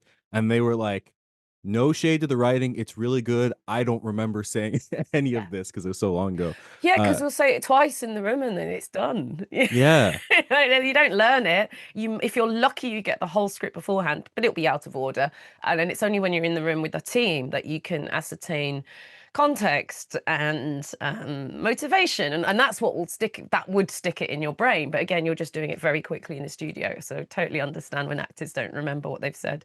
Yeah. When you're playing it, well, first of all, are you playing as Cider? Are you playing as your own? I've played the demo so far, so I have. Yeah, of course. I mean, that's the first thing I do. I go, did I do okay? I did okay. But of course, you've got to find Cider. So I was playing with Galandra and Karl, and I was like, bye. I'm here now. It's all good. I like it. I like a little fast, skippy character, actually. Yeah. So I'm pleased. I would love to play, with someone else playing Karl, because I think they complement each other really well. So she's just picking people, not chucking them. That was me and my brother. That was our combo. There you go. Oh, sweet. Yeah. Do you, as you're playing it, is it jogging any memory for you of like, oh, I remember saying this or that? Not. There's nothing that's come up that I've gone, did I say that or anything like that? Because that happens in Baldur's Gate sometimes, as people are still discovering lines that maybe on slightly unpopular paths, like an evil Karlach. Like I can't remember a lot of that because people choose not to play her like that. But I think something like this that was done in 2 sessions, it's not gonna. Maybe a year or 2 down the line when it's really gone. Sure. Well, that's exciting. It's great. And I guess the other thing, so you're playing as yourself, and that's not weird. You're like, I want to do that. That is the only way I'll play a video game. The first time I did that was because I did localization on Demon's Souls. Sure. And I was like, I'm the main character in a video game. So that was something else. But of course, it being a Souls game, it was incredibly punishing. I think I did the first area just as a point of pride. I decided to move on with my life. But no, it was wild. It's a lot easier than watching myself on film. That's for sure. There's I was gonna another ask. layer detached. Yeah, I could just about bear to listen to myself now. It's taken decades, but watching myself is still a hurdle for me. Yeah, I'm not the podcast editor, and I'm really happy. I'm really happy that I don't have to do that. Yeah. 100%. Yeah, that's why I'm not editing my own show as well. Yes, definitely. Okay, and then I did want to talk about Karlach a little bit. And this is actually a thing you mentioned, like the evil path of Karlach. This is my big theory specific to video game acting question that I have. So Karlach is a character, but when you have someone that is influenced by so many choices throughout a story, there's like a bunch of different, like infinite versions of Karlach basically that can exist in Baldur's Gate. I just wanted to ask you about you had a version of Karlach in your head before people saw her, like when you were performing as her. But then also anyone that plays the game has a version of Karlach that they play through. And then there's also like a third version that is like the fandom kind of aggregated version of Karlach. They were like, this is the kind of like standard Karlach. Do you have a version in your head that's like, if I think of Karlach as a character, this is kind of how she is and this is how she'd behave and these are her traits? Or are you like, Karlach is the Matrix, is all of these things at once? How do you think of her? Karlach is absolutely the Matrix. The way I see it is, again, it's like doing a new piece of writing for theatre, in that when it's still being set, you have infinite possibilities, and something that came out of rehearsal may end up in the play. And you know, every night technically is the same, but your partner's always going to do something slightly different that then you have to respond to and truthfully. So it's that sort of, it's that layer. But then you've got the live D&D games that we played with Wizards of the Coast. There is a version of Karlach that I play, that is for sure. Opportunistic, wants a pint, wants to smash things, just pure like Viking barbarian kind of thing going on. That's the idea behind it. And that's like just the most, you know, a joyful idiot. That's the most fun way to play her. She's not, I guess, she can be very moralistic in the game, depending, you know, early on. Yeah, I think if you're a dark urge and you romance her, there's a bit later on where you can really like tell her what you've done. And early on in the game, she'd leave. She'd be like, I didn't sign up for this. This is evil. But like later on, she goes full on ride or die. Like she's like, we've all done things we regret. It's fine. Don't worry. It really is something else. So, and that is in everyone's Dark Urge romance Karlach playthrough. So, I think, you know, I'm obsessed with cults. Right? I'm really interested because it's the idea that in the way that people are about true crime, because I think people obsessed with true crime are like, oh, this is how I behave, this is how I wouldn't get murdered. So I think my obsession is like, this is how I wouldn't get indoctrinated. And I think that's very much through Baldur's Gate, is if you had the wrong influences around you, maybe you'd make different choices, or if you never had the opportunity to redeem yourself, maybe you'd make other choices. So that's how I justify the Matrix version of her, because it's all very high stakes. They could die tomorrow. They've got tadpoles in their heads. So it's all very, you know, it could go either way, I feel. So that's how I justify it. Yeah, no, I love that. That makes a lot of sense. I'm not an actor, so a lot of my questions for actors are either I feel like you had a full understanding of that, and I'm still trying to wrap my head around playing like 9 characters all at the same, not 9, but just a bunch of versions of them, which I appreciate. I think that's cool. Do you as an actor, I think is it safe to say Karlach is like your most famous character that you've played? Absolutely, yeah. I would assume. Do you have instances where I don't know if parasocial is the right word, but where people come to you and they expect Karlach and you're like, I'm a separate person from that? Mainly streaming. If I appear on the stream, they'll go, ah, Karlach! No, it's not. Sorry. My lot are pretty cool about it, at least to my face. Maybe that's what it is. To my face, most people are cool. And you got to remember that to the wider world out there, I am anonymous, which is wonderful. Right. It's in the con spaces they're going to know me. And I had the loveliest time walking around PAX East earlier this year, because people would go, are you? And I go, yeah, do you want a selfie? Yeah. And then they move on. And it's great. And that's really nice. They just leave me to it. You know, I'm just walking around doing my thing, playing my games, and I feel part of the community that I've always wanted to be part of, because I've always played games, but I could never afford to go to expos, certainly not ones in other countries. So it's real life. I'm doing a lot of catching up at the moment with that, and people are really cool, and they have welcomed me into that community. So I'm very grateful for that. Yeah, that's wonderful. And I've seen some of your actual play stuff, which I also think is very fun in those kind of contexts. Karlach plays Karlach, yeah. Yes. That was so I did that as a memory jog, because in my head it's all very fragmented, as you can imagine, and then to actually see it in some sort of order, it sort of helped me remember what I actually did on the game. Yeah. Okay, I do want to double back to Fading Echo, because I'm just curious about this project as a concept. How did you initially get acquainted with it? Who approached you first? They just emailed my agent with an offer, which doesn't have. Would you like to play lead role in this cool indie game that looks like this? It's got some actors from Critical Role in it, you know, if you're interested. And I was waiting for someone to say, psych, it's a joke. Of course we're not kidding. So yeah, it was straight up offer to my agent. And then the creative directors, Sylvan and Manu from New Tales, took us out for lunch and pitched, and it was like, babe, I was there when you said, do you want to be the lead role in an indie game? New Tales are former Blizzard devs. They're based out in Lyon, so I know they can make a game. And they have this very open door policy. It's very transparent. There's no NDA. I can talk anything you want to know, I can talk about. I just personally would avoid spoilers as a storyteller, just not going to tell you like that. But a lot of what I know is now public information, because, you know, they've put that right out there. yeah, they're just really lovely people, and they've shown me a roadmap. If it does well, what we're going to do next, and that. And I'm not used to that. I got a 1 hour briefing before we went into the studio, which was just as well, because again, if you're just seeing little peephole at the world of Echo, I kind of need to know most of it before I go in. Otherwise, I'm going to spend time and money in the studio asking about it. But that is the reality for 99% of games, particularly as you start heading into AAAs. They give you less and less information, which is a shame, because we can't do our best work when we don't know what genre it is. And that really helps. Yeah. So I've really the part of the reason I'm talking about is, first of all, that's what I want more of in the industry. But second of all, yeah, if there's someone on the edge of like asking a boss, can we just be a bit more open about this? Then yes, please. All I really said is what's out there. It's who's involved and what it looks like in the genre and all of that. And that's it, really.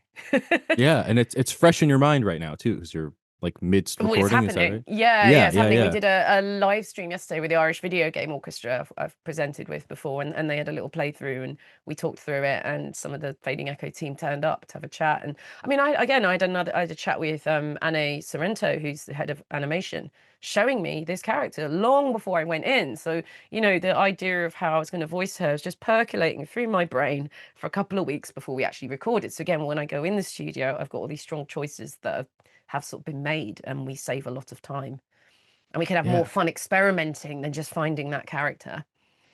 Yeah, wonderful. Well, awesome.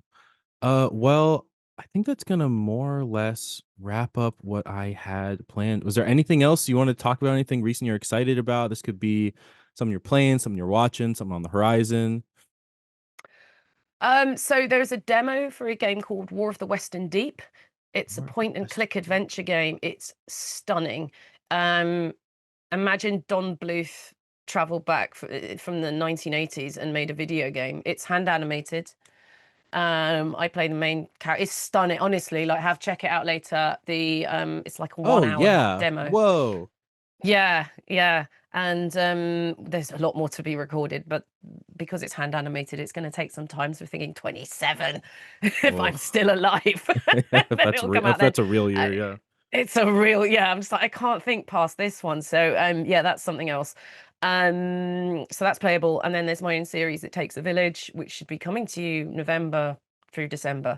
So we've got our first few guests on that. I don't know if you know it, but it's a live, what used to be a live Twitch chat show. Okay. And the reason I put it that, it's not a podcast because it's not audio only, but the whole point is to shine a spotlight on people who make our games. So obviously there's going to be a lot of actors, because I know the actors, but we've also got other roles like producers, directors, lead artists, composers, all these people that you don't normally see apart from their name in the credits. I mean, for some of them, really prolific people, it's their first interview in their career. That's all on YouTube if you want to check it out. And there's a second series coming with some production values, not just me crying in my room, because I'm operating everything myself, which was, God, it's good to have ambition, but it wasn't the easiest time. So that's now been done in the studio. We still take audience questions, but it's not live. Sure. But I'm really looking forward to that coming out, because we got some corkers. Yeah. Sorry, what was that last word? Corkers, absolute corkers of guests. So we've got Abu Bakr Salim. I don't know if you know him, but he was Tales of Kinzera. Oh, yes. Yeah. So he's a studio head and played the main role in that. And by accident, I managed to get two other people who'd worked on it. So Corey Brotherson, who wrote on it, and J.D. and Periskull. Yeah, wow, so they're all great. village. They're all in the village. So awesome. they're long form interviews. They're about an hour long, in which you get to know about their whole careers, as well as some of the game stuff, how they came to be in games, and then a bit more on the career. And then we have some real deep cut questions from the audience, because they'll know them in a different way than I do. Yeah, that's awesome. I know you're pitching to the audience. You sold me personally completely. I'm like, wow, this is so cool. Awesome. Well, yeah, it's great, and it's got themes of co-advocacy and community collaboration, all the good stuff which you can take into your own industries. The message is, have the real people around you. You're going to need them. So as much as it is about like this industry can be hostile on the business side, on the money side, in terms of the devs, the creatives who make it, it's really lovely space to be in. Yeah, and it's a celebration of that as well as the individual. Yes, great. Well, thank you so much for joining us. And I'll send it right to the outro. Thanks so much for tuning into this episode of the Game Informer Show. As always, you can go to GameInformer.com/subscribe to subscribe to our magazine. We've got the Outer Worlds 2 issue should be shipping out now. People will hopefully get that soon. We just announced our next cover, which is Dragon Quest VII Reimagined. And as always, you get a physical subscription anywhere in the US. You can get this issue shipped straight to your door. Or if it's digital, that's anywhere in the world, and it'll get you a digital copy of the magazine earlier than the physical copy, as well as access to all of our paywalled articles on the site. And of course, it helps us here at Game Informer stay in business, and it's the best way to support us. Go to GameInformer.com/subscribe. Thanks so much for watching/listening, and we'll see you guys next week.